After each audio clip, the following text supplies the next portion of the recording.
Good morning সবাইকে। কেমন আছো তোমরা? আশা করছি অনেক ভালো আছো, আমিও বেশ ভালো আছি। তো এই যে সকাল থেকে আজকে ব্লগটা শুরু করলাম। আর এরকম ঘুম থেকে উঠে কার কার বাড়ি বলো তো এরকম ছড়িয়ে ছিটিয়ে একদম থাকে। আর এই যে লেপটা দেখছো, লেপটা অনেক দিন ধরে এই একবার খাটে, একবার নিচে, একবার চেয়ারে, এখানে গুঁতো খাচ্ছে, এখানে টাক খাচ্ছে। তো আজকে ঠিক করে ফেললাম যে এটাকে কোথাও রাখার জায়গা পাচ্ছি না, তো আজকে এনাকে ঠিক খাটে আমি উঠিয়েই দেবো। তো ওই যে ওয়ারটা বার করেছিলাম, ওয়ারটাকে ভেবেছিলাম ওয়ারটা ঢুকিয়ে তারপরে রাখবো, কিন্তু তাকে আর রাখতে পারলাম না। সে ওয়ারটা হচ্ছে লেপের থেকেও ছোট। তো এরপরে একটা কাঁচা ধোয়া বেড কভার আমি বিছানাটায় পাতিয়ে দিয়েছি। আর এইদিকে এই যে ফ্রিজ থেকে বার করলাম হচ্ছে আজকে হবে মাটন। তো এটাকেই বার করে আমি নিয়ে যাচ্ছি। আর এইদিকে আমার কিন্তু রান্না অনেকটা প্রায় হয়ে গেছে। এখানে আমি ঢ্যাঁড়স চচ্চড়ি করেছি, কাঁকরোল ভাজা করেছি। আর এইদিকে করব আমি মোচা। তো এটাকে পেঁয়াজ, রসুন, আদা, জিরে বাটা এইসব দিয়েই করব। আর আজকে যেহেতু আমাদের মাংস রান্না হবে, তো এদিকে আমার শ্বশুরমশাই আর শাশুড়ি মা খায় না বলে তাদের জন্য যে জাপানি পুঁটি মাছের ঝোল করব। তাই মাছটাকে আমি ভেজে নিচ্ছি। তো তাদের জন্য এই মাছের ঝোল করে দেবো, আর আমরা সবাই মাংস খাবো। আর এইদিকে আমার ছেলে মাংসটা পরিষ্কার করে দিচ্ছে।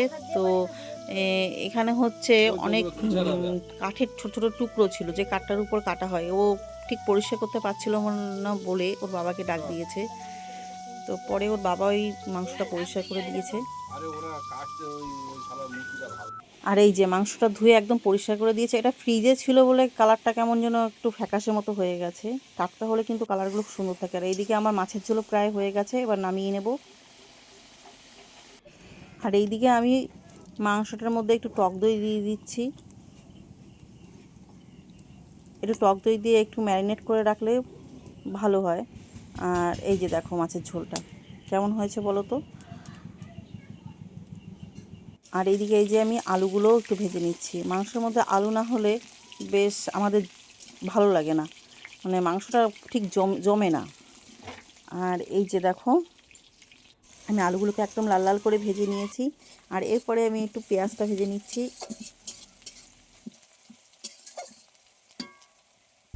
তো এইদিকে পেঁয়াজগুলো ভাজা হয়ে যাওয়ার পরে আমি এই যে পেস্ট করা মশলাগুলো দিচ্ছি। তো এখানে আদা, জিরে, শুকনো লঙ্কা, আর হচ্ছে লাল লাল পাকা লঙ্কা, আর এইদিকে আছে রসুন, এগুলো সব একসঙ্গে আমি পেস্ট করে নিয়েছি। তো এইগুলো দিয়েই মশলাগুলো দিয়ে এবার একটুখানি কষাবো। আর এর মধ্যে দিয়ে দিচ্ছি আমি টমেটো কুচি।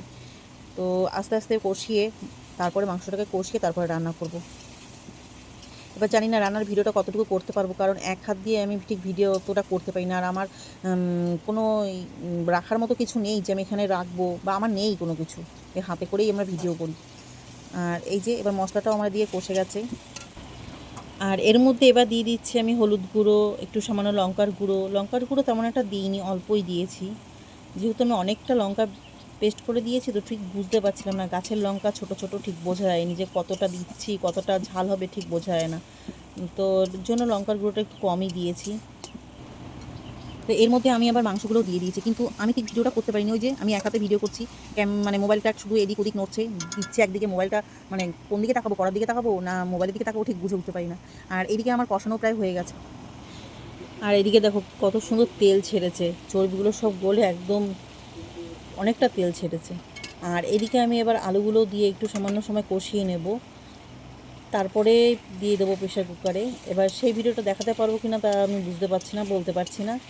তো মাংসটা কিন্তু ভালোই হয়েছিল খেতে।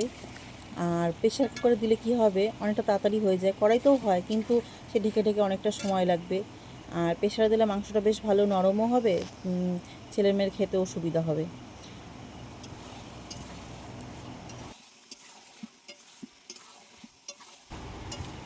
এরপরে আর আমি কোনো রান্নার ভালোভাবে ভিডিও করতে পারিনি, মানে এই পর্যন্তই। তো আমি খেতে বসে তোমাদের সঙ্গে শেয়ার করছি এই যে প্রেশার কুকারের মধ্যে মাংসটা।